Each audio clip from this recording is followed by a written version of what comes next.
In a vast, empty field, a confused knight called Diaz wonders if he's getting pranked. Over a month ago, he had returned home from a successful victory in war. As a reward, the king of his nation granted him a large domain of his own to live in and manage. Now, Diaz realizes that he got scammed since the king basically kicked him out of the capital to live in a giant patch of empty land. With no further instructions from the king, Diaz thinks he's free, so he wanders around the field searching for food and other resources. After a short while, he comes across a clear stream and enjoys the refreshing water from it. Then, he continues to search the land until it's night. Having found no food or resources, he lies down to rest, thinking that he'll leave the domain if the entire region is empty. The next morning, an Oni girl called Alna interrupts his sleep, kicking him and demanding to know what he's doing in her land. Diaz gets confused since there was nobody around him the other day. She doesn't care about his confusion and keeps interrogating him to learn his origins. Diaz tells her that he's literally homeless, so the girl gets skeptical of him. She asks him what he was doing in her land anyway, so he truthfully explains that he was sent by someone to live there. He then tells her that his only current goal is to survive until the next day. As Alna refuses to believe him, Diaz tells her about his dreams. He explains that his late parents asked him to help others and protect the weak as their final wish, which he took as his dream goal. Although Alna expected Diaz to be lying about his noble goal, her horn starts glowing blue, which forces her to believe him. In contrast, Diaz is a pure man, and he doesn't understand why the girl was suspecting him. She asks him if he's a friend or an enemy, but he reminds her that he's neither of those things since they've both just met. For some reason, Diaz's reasonable words just make her even angrier. He wonders why she's so frustrated. Then, he remembers that she's living in her domain, so she's one of his own subjects. Thinking that the girl is testing his sincerity to his subjects, he seriously declares that he is her loyal ally to comfort her. He promises to protect the girl from her enemies, no matter who they are, which causes her horn to shine radiantly. Even the girl is surprised by the intensity of Diaz's sincerity, and she suddenly drags him away somewhere. Soon, they enter a village of Anas. Diaz wonders why he couldn't find the village earlier, but he's given no time to react, as the girl drags him to her chief's house. Inside, the chieftain is surprised that Alna brought an outsider, since she's usually very careful around strangers. Alna tells her that her horn never turned red, and instead glowed a brilliant blue as he declared himself an ally. Hearing this, the chieftain asks Diaz if he will become her ally as well. He accepts, saying that he's the ally of everyone living in the village. However, when Diaz starts to explain that the king sent him, Alna gets up in a rage and points an arrow at him. The chieftain stops her since they haven't heard Diaz's full story, but she also glares at him and demands a full explanation. He stays calm under the threat and explains that his parents always told him to help others and protect the weak. Since they passed away early, Diaz was left an orphan. He gathered the other orphans in town to live together, and they survived by performing small chores and hunting weak monsters. As Diaz grew older, a war broke out with the neighboring nation, so he took his fighting skills to the battlefield. There, he displayed an incredible natural talent for fighting, so he quickly rose through the ranks. After 20 years of a bitter war, Diaz returned victorious, and the king granted him this empty domain as a reward. The chieftain nods, believing that he's sincere about ruling his domain. She then asks him if he'd still be her ally if she and her people were not subjects of his kingdom. Diaz smiles, saying that he'll still protect her as a neighbor. At his words, the chieftain's horn also glows blue, so Alna lowers her bow. Diaz wonders why she asked him such a strange question, and then he realizes something. The chieftain agrees, admitting that she and her people are not his subjects. In fact, her tribe is actually the enemy of his kingdom. Despite their circumstances, the chieftain thinks Diaz can be her ally since his aura is so blue. Before he decides to do anything, she asks him to hear her out. After introducing herself as Mal, she explains that her people were kicked out of the grassland over 50 years ago. Ever since then, they've been at war with his kingdom, trying to win their land back. Diaz wonders how they can live undetected within the kingdom's domain, so she explains that her species can use magic stored within their horns. To demonstrate, she goes invisible with a spell, leaving him stunned. Then, she also reveals that her people can easily conceal their entire village with the same magic. Diaz finally understands why he couldn't detect the village before, but he wonders why Mal is exposing such sensitive information chieftain to him. The chieftain smiles, saying that she wouldn't have trusted him if her horn didn't glow blue. It turns out that the Anis can detect the intentions of other species by relying on their horns. If a person has no bad intentions towards them, their horns remain colorless. However, if they have malicious intentions, their horns would turn red to warn them. Sometimes, a person might cause a blue glow, which means they are friendly towards the Oni people. Despite this, if the good-intentioned person begins to have evil intentions, the horn would immediately taint the blue color with red. Since Dayas never caused their horns to show the slightest shade of red, she thinks he's a completely trustworthy person. In fact, she thinks he's a simple-minded fool because he's still trying to honor his dead parents' wishes. Although Dayas is confused, Mal offers to help him rule his domain, promising to give him a house, some food, and some livestock to begin his life. In return, she hopes that he can keep her village secret from the king.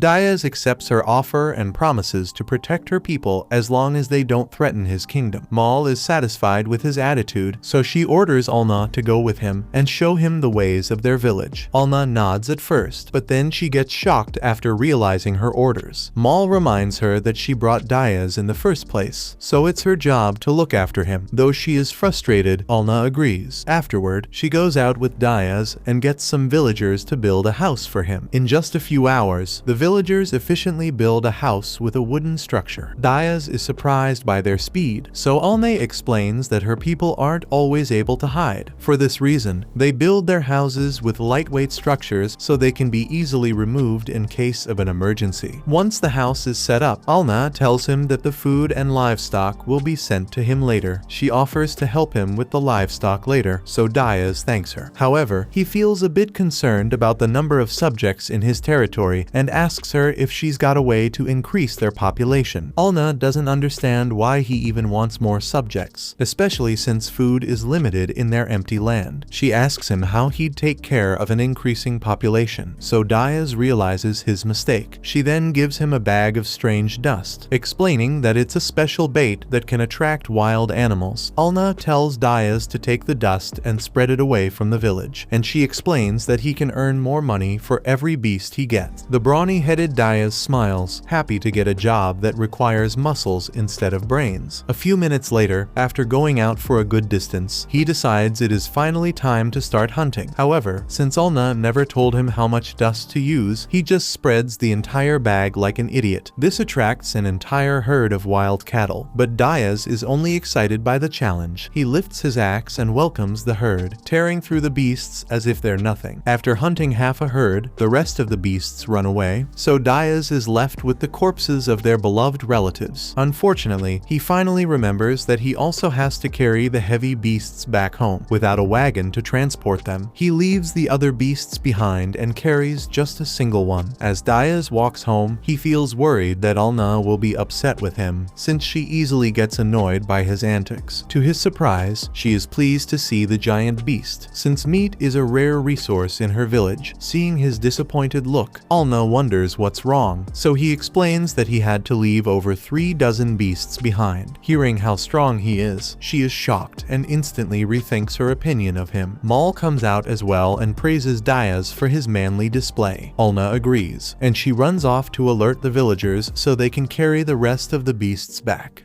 Dayas wonders what Mal means by manliness, so she explains that it's simply a man's ability to work. The more a man is able to work and earn, the manlier he is in the eyes of her tribe's women. After learning this, Dayas understands why Alne seems so pleased with him, but he thinks that looks and personality matter as well. Mal disagrees, saying that neither looks nor personality put food on the table. Dayas understands where she's coming from. He realizes that for a small tribe, food and survival are the only important things compared to the people living in the kingdom. Then, Mal tells him that he'll need to work a bit harder if he wants to marry a beauty like Alne. He gets embarrassed and acts like that wasn't his intention, so she starts teasing him even more. The next day, Dayas wakes up from the smell of fresh breakfast in his room. He finds Alna cooking for him, smiling in a completely submissive manner compared to earlier. After having breakfast, he praises her cooking, which causes her to blush. Watching him eat so closely, Alna is unable to bear the tension, so she changes the topic to hunting again. She explains that her tribe still needs a well for water and an outhouse to host guests, which will help Diaz expand his domain. However, the village does not have enough money to pay the craftsmen, so Diaz agrees to hunt for them. Alna asks him to hunt some monsters, so he thinks about it. Although monster meat is toxic and inedible, their rare materials sell for incredible prices. Diaz agrees to hunt, wondering if the peaceful grassland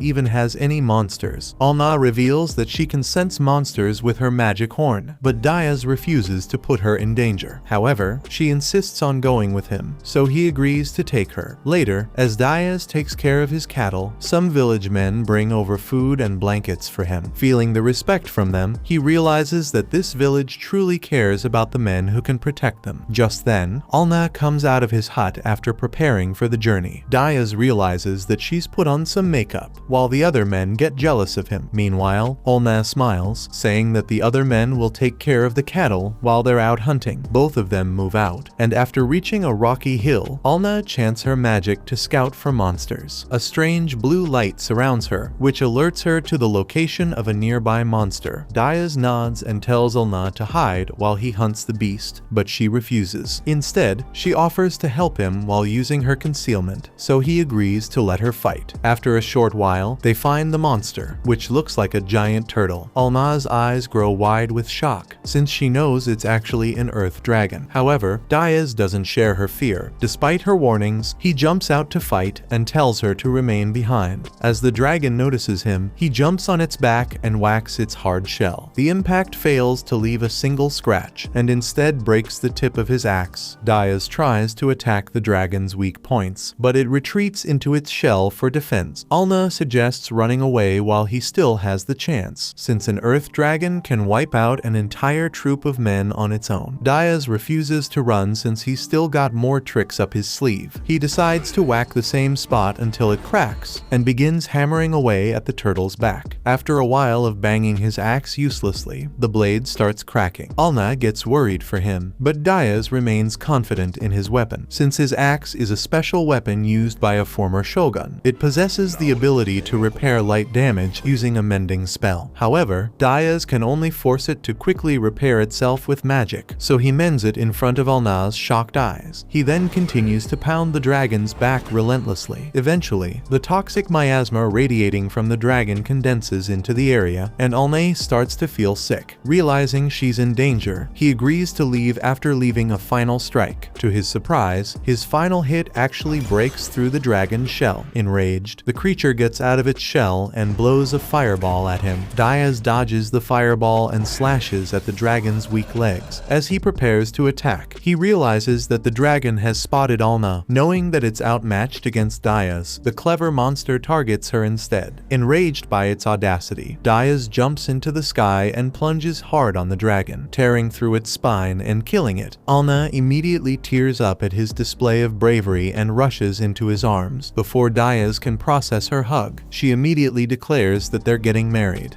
Diaz returns to the village shortly afterward, and with the help of several Oni villagers, he drags the earth dragon's massive body through the village. The villagers proudly announce that Diaz was the one who defeated the earth dragon completely on his own, and everyone around them begins cheering and praising him for such an amazing achievement. After the dragon's body is finally placed down safely, Diaz quietly watches all the villagers celebrating. However, he can't help wondering what everyone is so excited about, because he doesn't see defeating the earth dragon as a big deal. Mal then walks over to Diaz and says she still can't believe he managed to defeat the earth dragon all by himself. Diaz simply shrugs it off and says it really wasn't anything special. Rather than asking for treasure or praise, he says he would rather have a proper well and a privy built using the value of the earth dragon. Mal smiles and tells him that won't be a problem at all, because just one of the earth dragon's legs is valuable enough to pay for several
feels absolutely awful. After the battle, Alna wrinkles her nose and tells Diaz to go wash himself properly because she's not letting him into the house while he smells like that. Diaz has no choice but to clean himself up before heading back. The following day, Diaz is lost in thought as he remembers how disappointing yesterday turned out to be. Instead of meeting new people who might become citizens of the village, they only ended up fighting another dangerous monster. Just then, Alna suddenly comes running toward him and excitedly announces that they're pregnant and are going to have little ones, though it turns out she was actually talking about Francois, who had finally become pregnant after waiting for a very long time. Alna then reminds Diaz that bars are incredibly intelligent creatures, but that intelligence comes with a weakness. They're much more sensitive to fear and emotional stress than most races, and that problem becomes even worse during pregnancy. Sometimes the pressure becomes so overwhelming that it can even cost them their lives. Because of that, Alna suggests that Diaz stay close to Francois and Francis for a while so they can feel safe and supported. For the time being, they'll all be staying together in the same yurt. Alna assumes Diaz probably won't like the arrangement because bars become especially smelly during pregnancy. To her surprise, Diaz honestly doesn't mind at all and agrees without complaining. Seeing his reaction makes Alna feel relieved because it shows just how thoughtful and considerate he really is. A moment later, Alna's horn suddenly begins to glow, which is a sign that monsters, or at least unfamiliar visitors, are nearby. She quickly explains that she can sense 10 horses approaching from the east. Diaz realizes that's the same direction as the royal capital, but he isn't expecting any visitors, making the situation seem suspicious. Diaz decides to go and investigate while Alna stays behind to watch over the village. He quickly runs across the open fields and soon spots the group of travelers. At first, he prepares himself in case they're enemies, but his attitude changes the moment he recognizes his old friend Klaus among them. He immediately greets him with a friendly handshake and asks what he's doing all the way out here. Klaus explains that the lady traveling with them is the one who came to see Diaz. Diaz has no idea who she's supposed to be, but he decides to bring the group back to his tent so they can talk in private. While there, he realizes it was a smart decision to hide everything except the yurt he built. He promised to keep the Oni village a secret, and explaining their existence to outsiders would have created a lot of unnecessary problems. Once everyone is settled, the young woman finally introduces herself as Diane, the third princess of the kingdom. She politely asks Diaz if his manor is still under construction because she hasn't seen any servants or signs of a noble's estate nearby. Diaz simply explains that he doesn't own a manor and has no servants working for him. The only home he has is the yurt standing in front of them, and even if it doesn't look very impressive, he spent a great deal of time building it with his own hands. Diane is surprised to hear that Diaz built everything around him with his own hands, especially because the king had supposedly given him a huge reward along with an even larger amount of money to help him get started. To her surprise, Diaz explains that he never received a single coin from the king. Instead, he was simply dropped off in the middle of nowhere without even being given food or water to survive. Putting that aside, Diaz asks Diane what brought her all the way out to such a remote place. Diane explains that a war is about to break out around the royal capital, and they've come to ask for his help because people now see him as the kingdom's heroic savior. As payment for his help, she even offers to marry him herself as a reward. However, Diaz has absolutely no interest in getting involved in another war. With Francois having just become pregnant, he has more important things to protect, so he calmly turns down her offer and politely asks Diane to leave if that's the only reason she came. One of Diane's guards becomes furious after hearing Diaz reject the princess's proposal and tries to intimidate him by swinging his sword. Before the attack can even reach him, Diaz reacts on pure instinct and knocks the weapon aside with a single strike, splitting the sword cleanly in half. The guard immediately prepares to attack again, but Klaus quickly steps in and stops him. He tells the others there's no point trying to fight Diaz because even if every one of them attacked together, they still wouldn't stand a chance against him. After the group leaves, Diaz looks around and realizes he may have used a little too much force. His attack damaged the floor matting inside the yurt, and he immediately realizes Alna is definitely going to scold him for making such a mess. Meanwhile, Diane quietly leaves while holding a grudge against Diaz for refusing both her request and her marriage offer. As Diaz steps outside, Alna suddenly suddenly reveals herself along with Francis and Francois, who had been hiding nearby the entire time. Alna explains that everyone who came with Diane left with a red aura except for one person, whose aura remained blue. She explains that a red aura represents hostility, while a blue aura shows trust or affection. After hearing that, Diaz figures the only person with the blue aura must have been Klaus. The following morning, Diaz wakes up to the smell of breakfast as Alna prepares the morning meal. While cooking, she suddenly tells him that there's a human wandering around nearby. What's strange is that the person doesn't seem to be searching for anything in particular and is simply walking around without any clear direction. Diaz assumes it's probably just a traveler who got lost, so he decides to go and check for himself. Alnay, Francis, and Francois decide to follow him as well, but they use their concealment ability so they won't be seen by the visitor. After walking through the valley for a while, Diaz finally spots the traveler and realizes it's Klaus. When they meet, Diaz immediately notices that Klaus is no longer wearing his armor or carrying his sword. Klaus explains that he had himself dismissed from the army because he didn't want to end up fighting on the front lines of the coming war. Instead, he traveled all the way here because he wants to work for Diaz as his personal soldier. Hearing that, Diaz remembers that Klaus was the only person who never looked down on him for being an orphan, even when everyone else treated him differently. Klaus always treated him with respect. Diaz admits that having someone like Klaus by his side would be reassuring, but before making a decision, he feels he should ask Alna what she thinks. The next moment, Olna suddenly appears out of nowhere, completely catching Klaus by surprise. She tells Diaz there's nothing to worry about because Klaus has kept a blue aura the entire time, proving that he has no hostile intentions. Klaus immediately starts bombarding Diaz with questions about where Alna suddenly came from and how she appeared out of thin air. Diaz simply tells him it's a really long story before saying he'll explain everything once they get back home. It's now been 10 days since Klaus decided to leave his old life behind and start a new one with Diaz. During that time, Diaz kindly helped Klaus build a yurt of his own so he would have a proper place to live. He also gave Klaus a spear and a full set of armor made from the materials of the earth dragon Diaz defeated. Klaus knows these are incredibly valuable gifts that even members of the royal family would struggle to obtain. Because of everything Diaz has done for him, Klaus promises himself that he'll never betray the trust Diaz has placed in him. Later that day, Alna prepares lunch and serves everyone a warm meal. As Klaus eats, he's genuinely impressed by how delicious the food is. He praises Alna's cooking and tells her that she would make an excellent wife for Diaz. Hearing such a sincere compliment makes Alna smile, and she happily tells Klaus that he's welcome to have another serving if he'd like. While they continue eating, Klaus addresses Diaz as Lord and politely asks him to join the meal. Diaz immediately tells Klaus that he doesn't have to be so formal all the time and asks him to simply call him by his name instead. However, Klaus refuses, saying that it's important to make the difference in their positions clear. Seeing how serious Klaus is about it makes Diaz realize that Klaus is much more dedicated and enthusiastic than he first thought. Just then, Alna's horn suddenly begins glowing green. She immediately announces that she can sense 12 humans approaching from the east. As she continues focusing on their presence, Diaz learns that one of the 12 people is extremely weak and is already on the verge of death. Hearing that, he decides to head out into the fields and investigate the situation himself. Klaus quickly says he wants to come along and help, but Diaz tells him to stay behind and protect the village instead. He explains that someone needs to remain behind in case something unexpected happens. Diaz adds that if they run into any serious danger, he'll send Alnay and Francis back immediately to warn him. With that decided, Diaz, Alnay, and Francis leave the village and head toward the approaching group. After watching them disappear into the distance, Klaus begins thinking about who these visitors could be. He suspects they're probably people sent from the royal capital. Right now, the kingdom is caught in the middle of a fierce succession dispute between the 5 princes and princesses, with each of them fighting to become the next ruler. Klaus remembers that Princess Diane has far less military strength than any of her siblings. That's probably why she came all the way out here earlier in hopes of recruiting Diaz to fight on her side. Klaus also starts to suspect that the reason Diaz never received the reward the king promised him is because the second prince secretly took it for himself. Klaus knows that the conflict between the nobles won't stay in the capital forever. Eventually, that political political struggle will spread to this village as well. Even so, he doesn't fear what's coming. Instead, he quietly decides that if the day ever comes, he won't hesitate to fight and even give his life for Diaz if that's what it takes. Only a few moments later, Klaus is surprised to see Diaz returning much sooner than expected, along with a group of exhausted and worn-out refugees. Diaz and Ulna immediately begin taking care of the travelers, making sure everyone has somewhere to rest while giving food and water to those who need it most. By the time night falls, Diaz finally explains the situation to Klaus. He reveals that every one of those people had been driven out of the land they once called home, leaving them with nowhere else to go. The elderly women in the domain were kicked due to the massive food shortage. The people believed feeding old people was a waste, so they abandoned them. When Klaus hears this, he quickly realizes the neighboring domain must be the Castex. He actually passed through that place on his way here, and it was in terrible condition. The old woman lying on the ground is Granny Maya, who is also their leader. Diaz explains that she used her fortune-telling ability to find a way for them to survive, which is how they ended up here. But instead of seeing this as a problem, Diaz is happy because they have just gained 12 new subjects for his domain. Diaz immediately starts building yurts for the new arrivals, but Klaus stops him. He reminds Diaz that these elderly people won't be able to do much work or help the domain grow. Diaz simply smiles and says that makes them even more valuable because they can teach everyone the secrets to living a long life. Ulna agrees with Diaz and says they should warmly welcome their new people. At that moment, Klaus finally understands that this way of thinking is the reason Diaz has managed to come this far. Klaus remembers his time as a knight during the war. When things became hopeless, every other soldier decided to run away and save themselves. Diaz was the only one who stayed behind. Instead of thinking about himself, he rescued a crying child and safely brought the child back to his mother. As enemy soldiers closed in on them, Klaus and Diaz fought side by side and defeated the entire squad by themselves. Klaus ended up covered in injuries after the battle, but Diaz didn't even have a single scratch. Even after winning, Diaz was more concerned about calming down a crying baby than celebrating the victory. Remembering that day makes Klaus realize what a fool he had been. Back then, he believed the greatest honor was dying for Diaz, but now he understands that his real purpose is to stay alive and continue supporting him for as long as he can. By the next day, Diaz finishes building all the yurts, so everyone gathers inside one of them for a meeting. Grandma Maya tells Diaz that the elderly people will still be useful. When the bar wool starts piling up, they can spin the yarn and turn it into cloth. Diaz thinks that would be a huge help for the village. However, everyone notices that Diaz doesn't look very happy, so they ask him what's bothering him. Diaz explains that now that he finally has enough people, he wants to officially give their settlement a name, but he can't come up with one that he likes. The others quickly suggest calling it Diaz Village, but he refuses because he doesn't want the village to be named after himself. Klaus then suggests Dragon Slayer Village, but everyone rejects that idea too. Then Ulna speaks up with another idea. She suggests calling it Iluk Village, which means the first village in the ancient language. Diaz immediately likes how it sounds, and everyone agrees that it is the perfect name. Just like that, their new home officially becomes Iluk Village. After the meeting ends, Grandma Maya quietly walks over to Diaz. She can tell he wants to bring more people into the village, so she gives him an idea. She suggests selling the dragon materials he has collected and using the money to buy some slaves. Diaz immediately rejects that idea because he hates slavery. During the war, he saw countless enslaved soldiers on the battlefield, and every one of them was treated terribly. Because of those experiences, he has already decided that the buying and selling of slaves will be completely banned in his domain. After hearing his answer, Grandma Maya admits that she only brought up the idea as a test to see how he would respond. She apologizes for testing him, but explains that it's because they have suffered under many cruel people in the past. Diaz knows she is talking about the Castex. He promises her that Iluk Village will never become a place like that, and that everyone living there will be treated with respect. The next day, a traveling merchant arrives at Diaz's domain. Diaz is completely surprised when he realizes the merchant is actually a frog. The merchant climbs down from his horse and introduces himself as Pagan. He explains that he came to inspect the dragon materials they want to sell. Diaz looks over at Ulna's horn and notices that it has turned white, showing that Pagan has no hostile intentions toward them. Feeling at ease, Diaz places places the dragon materials in front of him. Paijin is stunned by how enormous they are. Looking at them more closely, he starts wondering if Diaz is really telling the truth about defeating such a huge dragon all by himself. Instead of arguing or trying to convince him with words, Diaz decides to prove it through action. He uses his signature attack and slices one of the dragon scales cleanly in half with a single strike. Seeing that incredible display of strength is all the proof Paijin needs, he immediately accepts that Diaz truly was the one who defeated the dragon. After that, Paijin brings out two young girls and says he hopes Diaz will take them for a fair price. Diaz immediately looks at the girls and assumes they are being sold as slaves, which makes him furious. Just as he is about to react, Alna grabs his hand and tells him to calm down. Granny Maya then steps forward and politely tells Paijin that they have no interest in buying slaves. Paijin quickly explains the situation. He says the two girls are not slaves at all. They are twin sisters, and the village where they were born believed that twins only brought disaster and bad luck. Because of that belief, the villagers planned to execute them. Their parents escaped with the girls and hid deep inside the forest. As time passed, both of their parents became seriously ill and realized they did not have much time left. Before they died, they met Paijin and begged him to take care of the twins. At first, Paijin refused because he was a merchant, not someone who did charity work. However, the parents offered him a large amount of money, and he eventually accepted. Now that all of that money has been spent, continuing to care for the girls has only pushed him deeper into debt. With no other choice, he asks Diaz to take the twins in. Alna tells Diaz that Paijin is speaking honestly, so Diaz agrees to take custody of the girls. He even offers to repay Paijin for everything he spent while taking care of them. Paijin is deeply grateful for Diaz's kindness. Diaz then gently picks up the two girls and welcomes them to the village. He asks for their names, and they shyly introduce themselves as Senai and Ihan. Diaz smiles and tells them they both have beautiful names. He then asks them to go and take a bath with Olna so they can get cleaned up before dinner. After the girls leave, Klaus admits that he is surprised by how naturally Diaz gets along with children. Diaz explains that when he was younger, he acted like an older brother and father figure to the other orphans, so taking care of children comes naturally to him. By sunset, Senai and Ihan return after their bath, and Diaz notices how clean and refreshed they look. At the same time, Granny Maya realizes that the twins are not completely human. Even so, she feels they will fit in perfectly with everyone living in Iluk village. A little later, Alna walks over to the twins and explains that their names have a strong connection to the moon in the ancient language. Because of that, she gives each of them an Ahai jewel, saying that the power of the moon is believed to rest inside those stones. Hearing those words reminds Senai and Ihan of their parents. The memory is enough to make both of them burst into tears. Diaz and Alna immediately hug the girls and comfort them, telling them they no longer have to worry because they are finally safe. As the twins spend time getting to know the bars, Alna quietly tells Diaz that Senai and Ihan do not appear to be fully human. Diaz listens carefully but does not seem bothered by it. Around 10 days later, the twins have become much more comfortable living in the village. They can even be seen arguing with each other over a half-eaten potato. Suddenly, Alne senses that a single person is riding toward the village on horseback. Diaz says he will go and see who it is. Before he leaves, Senai and Ihan ask him to come back home safely. Out in the open field, Diaz spots the rider approaching. Alna senses a white presence coming from him, meaning he has no hostile intentions. After reaching them, the man introduces himself as Camelots from the Castex domain. He explains that the ruler of the Castex, Lord Eldon, wishes to meet with Diaz. Camelot says Lord Eldon is already on his way and asks if it would be alright for the meeting to take place inside Diaz's manor. Before he can finish speaking, Diaz cuts him off and says they will meet right here instead. Camelot understands his decision and rides away to deliver the message. As Diaz waits, he thinks about the situation. A newly appointed lord coming here can only mean that the second prince's rebellion was successful. Even so, Diaz has already made up his mind. No matter what happens, he will not allow Lord Eldon anywhere near Iluk village. A short while later, Diaz looks into the distance and is shocked when he finally sees Lord Eldon approaching. Diaz knows that the lord of the Castek domain is rumored to have many female slaves around him. Because of this, Diaz immediately decides that he doesn't want someone like that anywhere near his people. However, Diaz Diaz is left completely shocked when Alnay informs him that the Lord and all of his people have a blue, friendly aura. This makes Diaz realize that his first impression of Eldon may have been completely wrong. The Lord then excitedly runs over to Diaz and introduces himself as Eldon. Eldon explains that ever since he was a child, he has heard stories about Diaz's incredible achievements as the heroic savior. Because of those stories, Eldon has always looked up to Diaz and greatly respected him. Diaz quickly realizes that he had gotten the wrong idea about Eldon. He apologizes for his earlier thoughts and welcomes Eldon and his people to the village. Putting that aside, Eldon suddenly asks Diaz who the young woman standing beside him is. Both Diaz and Alna are immediately shocked by the question. After all, Alna is currently using her camouflage ability, which should make her completely invisible. Eldon explains that he can't actually see Alna, but his ears and nose are extremely sharp. Even though she is invisible, he is still able to sense her presence. Realizing that there is no point in hiding anymore, Alna decides to reveal herself. She deactivates her camouflage and introduces herself to Eldon as Diaz's wife. Eldon immediately notices the horn on Alna's head and assumes that she is a demi-human. However, Alna quickly corrects him and explains that she isn't a demi-human at all. She is actually an anican. Alna admits that she has never heard the term demi-human before, so Eldon explains what it means. He says that demi-human is a general term used to describe people who aren't human but are still similar to humans in some ways. After hearing this explanation, Alna realizes that she is technically a demi-human after all. She admits this to Eldon, and the moment he hears it, he becomes extremely happy. Tears of joy even begin to fill his eyes as he excitedly asks Diaz if he and Alna already have any children together. Diaz admits that they don't have any children yet. However, Alna quickly adds that she plans to have at least 10 children with Diaz in the future. Alna then mentions that Diaz is currently raising 2 demi-human orphans. Hearing this makes Eldon incredibly excited. He becomes so overwhelmed with happiness that he suddenly transforms into an elephant and uses his trunk to pick Diaz up. Diaz is completely shocked by this and finally realizes that Eldon is actually a demi-human as well. However, the transformation seems to have taken a serious toll on Eldon's body. Diaz and the others quickly take Eldon back to his carriage so he can rest. There, Camelot explains that Eldon is actually half demi-human and has the ability to switch between his human and animal forms. However, changing between his two forms puts a lot of stress on his body. Because of this, Eldon depends heavily on the care and support of his devoted wives, who help look after him. Eldon then speaks up and explains that he simply became too excited earlier and transformed without thinking about the strain it would put on his body. Unfortunately, his body couldn't keep up with his excitement, which is why he became so exhausted afterward. Diaz understands Eldon's situation, but he soon shifts the conversation toward the rebellion that is currently taking place. Eldon doesn't deny that he is involved in the rebellion. However, he explains that his actions are not meant to cause trouble for no reason. According to Eldon, he is only fighting because he wants to protect the people who are closest to him. Camelot explains that the whole situation began when Eldon was still a child. The previous lord of the Casdek domain, Lord Inkars, had a wife and 2 sons. However, Inkars treated his first son poorly because the boy looked too much like him. Instead, Inkars was much prouder of his other son, who was handsome, bright, and born to an elephant kin. Inkars eventually declared this second son to be his true heir and gave him an important position and authority within the domain. That son was Eldon. Eldon explains that until he was 4 years old, he believed that he was a completely normal human. However, one day, he discovered the truth about himself and learned that he was actually a demi-human. He also discovered something even more shocking. His true mother was being kept as a slave. From that moment on, Eldon began spending more time with his mother and slowly developed a close relationship with her. At the same time, he secretly worked behind the scenes to protect other demi-humans living in the domain. Eldon had to keep all of this hidden from his father, Inkars, because he knew that if his father ever discovered what he was doing, the demi-humans would likely be placed in chains and treated even worse. Eldon then tells Diaz that his greatest wish is to live in a world where everyone can live together in peace, regardless of where they come from or whether they are human or demi-human. After hearing his story, Alna remembers something she heard about Eldon and asks him about the rumor that the Lord's second son has a large group of female slaves around him. Camelot explains that the rumor was actually created intentionally as part of their plan. The truth is completely different. Eldon and his wives genuinely love each other, and their relationship is based on real affection rather than slavery. Alna finds this incredibly sweet and thinks their relationship is actually very cute. However, Camelot explains that keeping up this deception was not easy. Eventually, Lord Ankars became suspicious and nearly started a full-scale war against everyone in his domain. Fortunately, Eldon was prepared for such a situation. He managed to gather his own forces and stood against his father's army. In the end, Eldon and his allies successfully defeated the entire army of Lord Ankars. After explaining everything, Eldon turns his attention back to Diaz. He tells Diaz how much he respects him and explains that he has heard countless stories about his achievements as the heroic savior. Eldon has admired Diaz for a long time and hopes that the two of them can remain on good terms. More importantly, Eldon hopes that they can work toward creating a world where humans and demi-humans can live together peacefully. Diaz tells Eldon that he already supports those ideals. After all, everyone in Iluk village already lives together peacefully, regardless of whether they are human or non-human. Diaz admits that it would be wonderful if the rest of the world could become like Iluk village, where everyone is able to live together without hatred or discrimination. Hearing this, Eldon's eyes begin to fill with tears. He realizes that the dream he has spent so much of his life fighting for is already being put into practice right in front of him. For the first time, Eldon sees proof that a world where humans and demi-humans can peacefully coexist may actually be possible. After that, Diaz and Eldon spend some time talking and thinking of ways to encourage more people to move into their domains. Diaz considers spreading the word through merchants who travel between different areas, while Eldon says that he plans to make an official announcement in Kasdek to let people know about the opportunities available in his domain. Before leaving, Eldon also gives Diaz some advice. He suggests that Diaz start building up a much larger food supply because he will need plenty of food if he plans to expand his domain and welcome more people. Diaz thanks Eldon for the advice and promises to keep it in mind. By sunset, Eldon finally gets into his carriage and begins his journey back to Kasdek. Diaz then returns home, but the moment he arrives, Senai and Ihan immediately start scolding him for not coming back when he promised. The two children are so angry that their voices are practically loud enough to blow Diaz's face off. Their tantrum eventually becomes so exhausting that both of them completely run out of energy and fall asleep. Diaz and Alnay then stay nearby and watch over them. Alnay thinks Diaz should have scolded the children because they were punching and kicking him while complaining about how late he was. They even insisted on staying awake because Diaz had broken his promise to come home on time. Diaz admits that their behavior isn't exactly good, but he also knows that he was the one who broke his promise first. Because of that, he decides to let the children off this time. Putting that aside, Diaz tells Alnay about his conversation with Eldon and explains that he plans to start a crop farm to increase their food production. Alnay is just about to give Diaz her opinion on the idea when something suddenly changes. Her horn begins glowing, and she immediately senses that there are 5 intruders nearby. Diaz and Alna realize that the 5 people are coming from a completely different direction than Eldon's group. Because of this, they assume that the newcomers must be bandits. Diaz tells Alna to stay behind while he investigates, but Alna quickly reminds him that it is far too dark for him to see properly on his own. She explains that he will need her help to find the intruders. Diaz realizes that she has a point, so the two of them head out together to find out who has entered their territory. Meanwhile, several hooded men carrying torches are seen standing in the middle of a field. They have traveled all this way with one goal in mind. They want to take down Diaz at all costs. The bandits know that they would have no chance against him in broad daylight, so they decided to sneak into his territory at night and catch him by surprise. At first, the group feels confident that their plan will work. However, their confidence quickly disappears when arrows suddenly begin flying toward them from the darkness. The arrows are coming from the direction of a strange red light in the distance. The bandit leader immediately orders the others to keep firing at the enemy. The group continues shooting arrows toward the red light, hoping to hit whoever is hiding there. After firing for a while, they finally manage to hit someone. The bandits believe they have figured out the enemy's location, so they immediately charge toward the area to finish the attack. But they have made a huge mistake. Before they can even react, Diaz suddenly appears out of nowhere and takes down 4 of the bandits bandits at once. The bandit leader is completely shocked by what he sees. He is then distracted by the glowing light coming from Alna's horn. But before he can figure out what is happening, Diaz suddenly appears directly in front of him. Diaz delivers a powerful kick that sends the bandit leader flying and knocks him unconscious. Meanwhile, the person who hired the bandits manages to escape from the battlefield. As he runs away, he begins regretting ever getting involved with Diaz in the first place. However, one of his old injuries suddenly starts acting up again, causing him to collapse on the ground. As he lies there in pain, the man begins blaming Diaz for everything that has happened to him. He remembers that back when they first met, Diaz was nothing more than an ordinary commoner. The nobleman can't believe that someone like Diaz had the nerve to attack him despite his noble status. Because of this humiliation, the man swears that he will get revenge on Diaz someday, no matter what it takes. Back at the battlefield, Diaz and Alna manage to round up all the remaining bandits. Diaz looks at them and can't believe they were foolish enough to come into his territory and try their luck as bandits. As the lord of the land, Diaz prepares to announce their punishment. Alna expects something serious, perhaps even a brutal punishment like beheading. However, Diaz surprises her. Instead of killing them, he simply gives them a warning and kicks them out of his territory. Diaz explains that nobody was seriously hurt during the incident, so he is willing to let them go this time. However, he warns them that if they ever return to his domain to cause trouble again, he won't be nearly as forgiving. Alna understands his decision, and the two of them begin walking back home together. As they walk, Alna starts thinking about the first time she ever met Diaz. She remembers how shocked she was when she first saw a grown man lying carelessly in the middle of a field. At the time, she assumed Diaz was a bandit and briefly considered killing him. However, for some reason, she decided to speak to him instead. Looking back on everything that has happened since then, Alna realizes that choosing not to kill Diaz was probably the best decision she has ever made. Thinking about how much her life has changed because of that one decision makes Alna become emotional. Suddenly, she decides to do something unexpected. Alna activates her camouflage and turns completely invisible. Alna quietly sneaks up behind him and gives him a quick kiss on the cheek. But just 10 seconds later, Alna becomes incredibly embarrassed by what she has done. She immediately turns around and runs away. Diaz is left confused for a moment before realizing what just happened. He then starts chasing after her as Alna runs away, completely embarrassed by her sudden burst of affection.